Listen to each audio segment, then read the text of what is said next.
I love this anime so freaking much. Like, seriously, it brings me so much joy. So much joy. Those final moments of the episode with that whole scene with Kitagawa and Gojo, I just had a big smile on my face. Like, oh my god. Like, it's so adorable. It's so cute. It's honestly just so beautiful. It really just warms my heart, and it's just such a great way to just make a good day. Like, seriously, I live for anime. I love watching anime, and being able to have, like, a good episode of anime to sit down and watch is just one of the best things. It's one of the main reasons why I love anime, and just being able to see such a gorgeous episode as this for My Dress Up Darling, it pleases me greatly, and I doubt I'm the only one out there that feels that exact same way when it comes to this series. Maybe I'm the only one who knows, but I doubt it, because I know many people love this series just as much as I do, because the quality of it, the passion,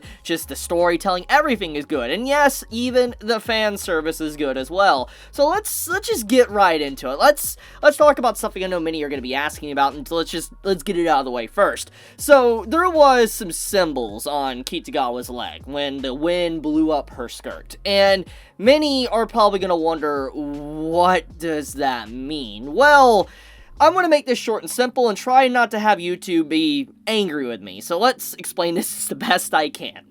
Basically, it's about tally marks of how many times a certain individual has, let's say, did the bow chicka bow wow. Let's go there. That's as far as I'm going to go, because YouTube will be like, no. For Kitagawa to go that far, that extra level, it really just says enough. Especially when majority of people wouldn't actually see something like that. It just shows the extra mile she is actually willing to go. So she's really into, like, roleplay, etc. Not just cosplay, but really just roleplay as a said character. That is something that I do want to point out.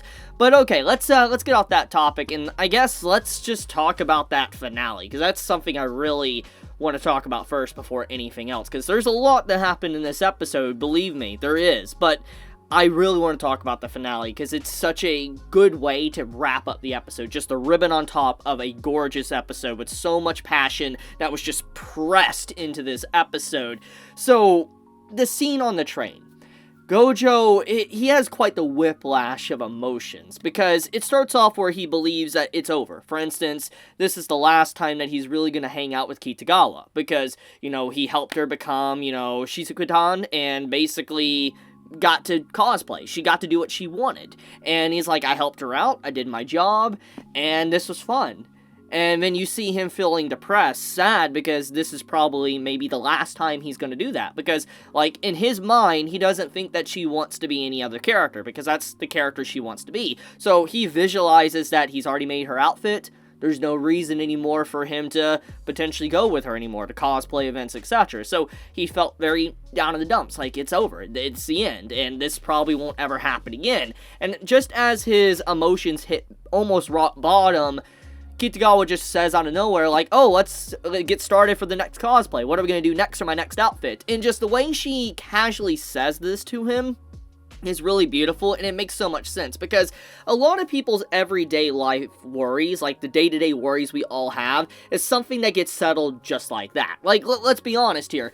A lot of us, myself included, have worries we think about. We're stressing about something, we worry about something, and in the grand scheme of things, it can be settled so simply if you just ask. And the way Kitagawa just crushes that sad emotion that Gojo has is very beautiful, and it's a perfect representation of how they're very good for each other. How the relationship between Kitagawa and Gojo is really beneficial, and allowing them to actually have benefits with each other to be able to grow as individuals. And the way she just crushed all that darkness inside of him, it's like, hey, let's get ready. He just got very happy, and all that emotional weight that he had just came released off his shoulders, and he got extremely tired, and he started to pass out.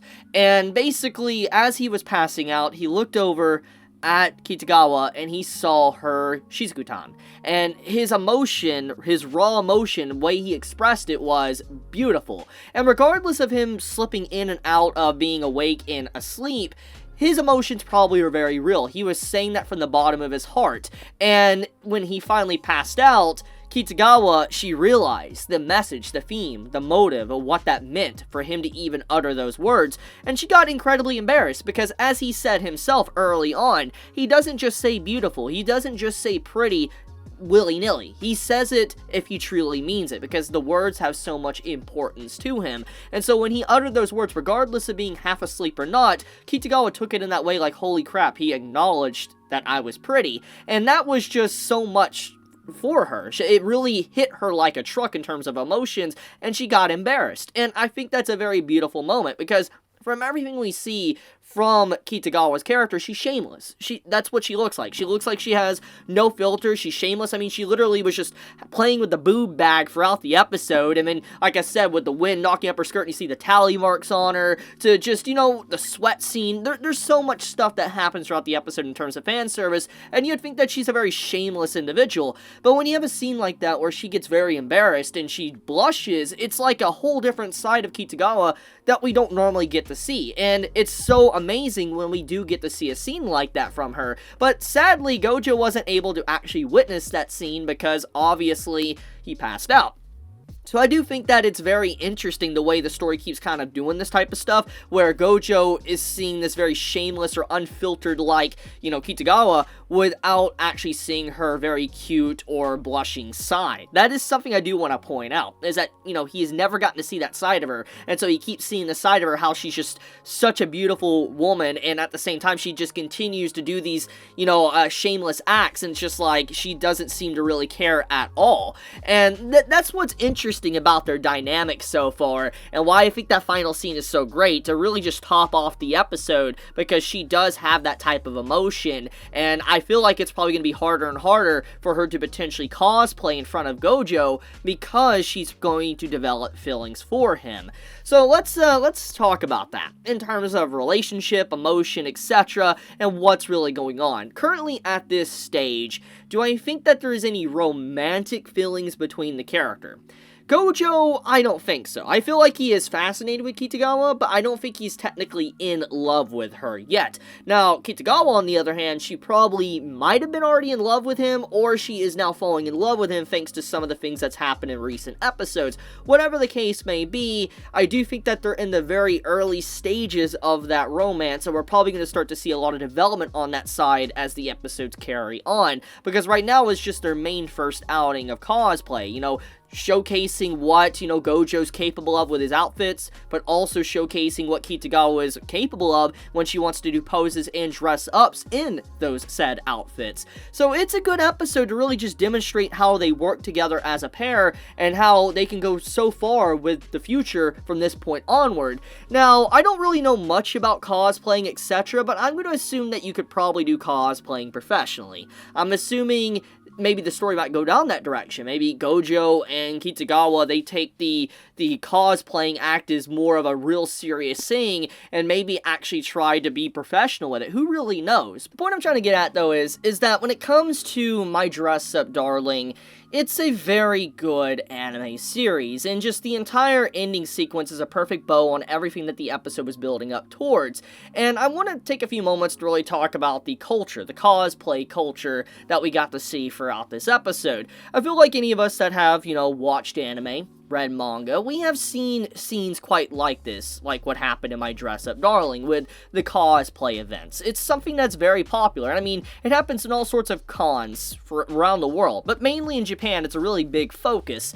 And seeing that kind of culture has always fascinated me, just seeing how people can get together and really just share what they love, their passion, and it really kind of expresses the core essence of what a con is actually for. Like when you go to, let's say, video game conventions, or you go to an anime convention, or, you know, whatever, comic convention. When you go to stuff like this, you're able to meet people, like-minded individuals such as yourself, and communicate with stuff that you love. Share that passion with others, and I find that very beautiful. And I love how, you know, Japan in general with their anime, they always do stuff like this. It's very beautiful the way they do that with their culture, and I always find stuff like this, how My Dress Up Darling handled it, very beautiful, because it just shows that people are very open about what they love, and that they're willing to do whatever if they want to dress up as was their character, and I appreciate that. I really love this series for that. I love just, you know, every emotion that it gave me throughout the episode, because there's a lot of lessons that can be learned from this so far, and I feel like there's a lot more going on than just eye candy, because I know many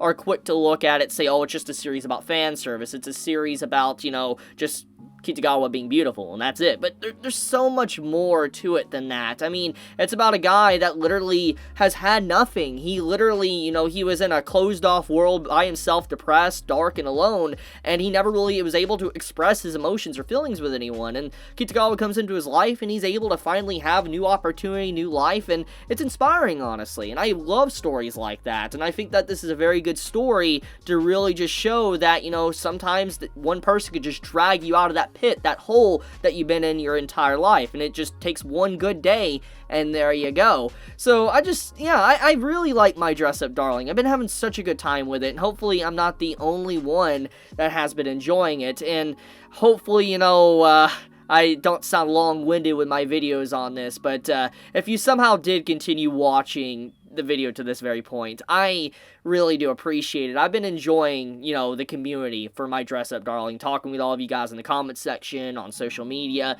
It's been very fun, and I want to shout you all out and just say I appreciate you guys. It's been very, very fun. I've had so much fun this anime season thanks to that, and just I love you guys for it. So I'm gonna wrap up this video here. Thank you so much for everyone that tuned in and watched this video. If you enjoyed this video by any means, you know, please leave me a like. It does help out with the algorithm, and if you want this video to, you know, or more videos of mine to pop up in your feed, then click that bell icon down below and subscribe. But with that, be safe, stay healthy, Chibi out.